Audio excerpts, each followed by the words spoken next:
अगर आप बिगनर्स हैं एंड यूपीएससी की प्रिपरेशन स्टार्ट करना चाहते हो तो मैंने हिस्ट्री के बारे में एक वीडियो बनाई थी कि आप अगर बिगनर हैं तो कैसे पढ़ना है। तो आज मैं आपको ज्योग्राफी के बारे में बताऊंगी।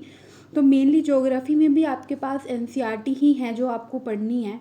तो मेनली आपके पास +1 एंड +2 की एनसीईआरटीज होती हैं जो कि 4 बुक्स हैं।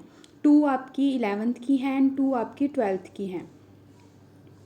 और इनको पढ़ना इतना भी इजी नहीं है जितना ये लगता है कि ये छोटी छोटी सी तो बुक्स हैं, ये तो मैं एक दिन में कर दूंगी। कोई तो ऐसा ही सोचता है, बट ये इतनी भी इजी नहीं है। मतलब काफ़ी डीप में इनमें दे रखा है। अगर आप बुक लेके पढ़ने बैठोगे ना तो आपको कुछ भी समझ में नहीं आएगा।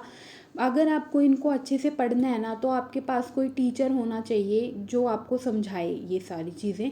वो अब आप कहीं से भी पढ़ सकते हो। आपको यूट्यूब से समझ आता है तो यूट्यूब से कर लो। अगर आपके पास कोई फाउंडेशन कोर्स है तो वहाँ से कंसेप्ट क्लियर कर लो। बट ज्योग्राफी आप खुद से नहीं पढ़ सकते। ऐसा करना उसके लिए आपको कि एक टीचर समझने के बाद इसको बुक से खुद से रीड जरूर ये करो। अगर कि एनसीईआरटी बुक उठाई और यूट्यूब, और अगर आपको मतलब इसमें ना ऐसा है कि +1 +2 वाले मतलब बिल्कुल वो लिख रखा है थ्योरी सी, ठीक है। तो अगर आप चाहो तो अपने हैंड रिटन नोट्स भी ज्योग्राफी समझ नहीं आना ज्योग्राफी तो बाद में जब आप पढ़ने बैठे तो वो आपको ज़्यादा समझ में आती है। या फिर अगर आप यूट्यूब से भी पढ़ रहे हो ना तो सिर्फ रीड आउट करनी है एक बार समझने के बाद मतलब यूपीएससी का ही टीचर चाहिए। हो सके तो इसके अपने हैंड रिटन इसमें ये नहीं है कि सिर्फ एनसीईआरटी पढ़ो के मैं आपको समझ में आना चाहिए क्योंकि वो बुक से भी पढ़े जा सकते हैं। मैंने मतलब ये बट ये आप ये हैंड रिटन नोट्स काफ़ी काम आएंगे। मैंने भी अपने नोट्स बना रखे हैं ज्योग्राफी के। एंड ये एक आपके पास एटलस ज़रूर होना चाहिए, काफ़ी आपको ये काम आता है, ठीक है। तो ये मेरे हैंड रिटन नोट्स हैं तो आप देख सकते हो। मैं आपको दिखा रही हूँ। सबसे पहले मैंने सिलेबस लिख रखा है पूरा एंड उसके बाद मैं आपको अपने नोट्स दिखा रही हूँ। तो मैंने भी ज्योग्राफी के हैंड रिटन ही बना रखे हैं क्योंकि अब मैं बुक खोलती हूँ ना तो मेरे को इतना कुछ समझ में नहीं आता। ऐसा लगता है कि नया सा ही लग रहा है बिल्कुल, जबकि मैं 2-3 बार पढ़ चुकी हूँ। लेकिन जब मैं अपने नोट्स खोलती हूँ ना तो मेरे को एकदम से सारी चीज़ें याद आने लगती हैं। तो मैं आपको कहूँगी कि आप लोग भी अपने हैंड रिटन नोट्स ज़रूर बनाना ज्योग्राफी के। एंड और मैंने ये करने के बाद उसके बाद भी मेरे को ऐसा लग रहा था कि मतलब कुछ तो रह रहा है, कुछ तो रह रहा है। बट फिर भी मेरे को ना एक नोट्स मिल गए थे किसी कोचिंग के, मेरे को फ्री में मिल गए थे। तो मैंने उनका प्रिंट आउट निकाल लिया था एंड मैंने उनको रीड आउट किया था तो वो मेरे को काफ़ी सही लगे थे। वैसा उन नोट्स में कुछ खास नहीं है, बट ये है कि जो एनसीईआरटी में ही है ना वही उसमें लिखा हुआ है। बट डिफरेंस ये है कि जब हम बुक को खोलते हैं ना तो उसमें पैराग्राफ से देख के थोड़ा मतलब नींद सी आने लग जाती है। बट उसमें जो है वो बुलेट पॉइंट्स में लिख रखा है, उनमें अच्छे से मैप वगैरह पिक्चर्स वगैरह दे रखी हैं। तो उनसे पढ़ने में काफ़ी मज़ा आता है। तो इसलिए मैं नोट्स को प्रेफर करती हूँ उनको, बट है वो एनसीईआरटी के ही, तो इतना कुछ अलग भी नहीं है उसमें।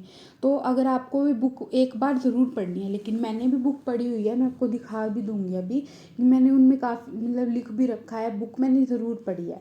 तो आपको मैं एक बार बता देती हूँ अब कि आपको क्या करना है। देखो, सबसे पहले आपने चारों बुक लेनी है, ठीक है। उसके बाद आपने एक एक चैप्टर को उठाना है और अच्छे से डीप में पढ़ना है, मतलब कि किसी टीचर से पढ़ना है। और फिर जो भी वो पढ़ाते हैं उसको अपनी लैंग्वेज में नोट्स बना के लिखना है, ठीक है। तो पढ़ना है, नोट्स बना लिए। अब नोट्स को एक बार रीड करके फिर दोबारा से बुक में से वही चैप्टर पढ़ना है। उसके बाद ये आपको फर्स्ट टाइम में करना है। फिर अगर आपको एनसीईआरटी पढ़ने में फिर भी मज़ा नहीं आ रहा है ना, जैसे मेरे को नहीं आ रहा था, तो मैंने नोट्स निकाले थे और अब मैं उन्हीं नोट्स को बार बार पढ़ती हूँ। तो अब मेरे को बिल्कुल अच्छे से याद हो चुके हैं और उससे याद भी जल्दी होता है, ठीक है। तो ये आप लोग कर सकते हो ज्योग्राफी के लिए। अगर आपको अच्छा लगा मेरा तरीका पढ़ने का तो मेरे को कमेंट्स में ज़रूर बताना और एक बार इसको ट्राई ज़रूर करना। एंड और इनसे पढ़ के मुझे तो काफ़ी फ़ायदा हुआ है। मेरे मतलब जो मैं भी मास्टर्स कर रही हूँ ना, तो उसमें एक सेमेस्टर में हमें कोई एक ऑप्शनल सब्जेक्ट लेना होता है। तो मैंने ज्योग्राफी लिया था। तो अभी 3rd सेम में मैंने ज्योग्राफी ली थी ना, तो मेरा जो पेपर हुआ था मैंने इन्हीं से ही पढ़ के दिया था। एंड सभी मतलब कहते हैं कि वो टीचर बहुत स्ट्रिक्ट है, उनमें मार्क्स कम देते हैं ज्योग्राफी में।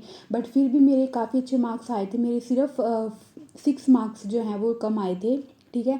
और उसमें भी मुझे पता है कि 2 क्वेश्चन मैं खुद गलत करके आई थी, वो मेरे को नहीं आते थे।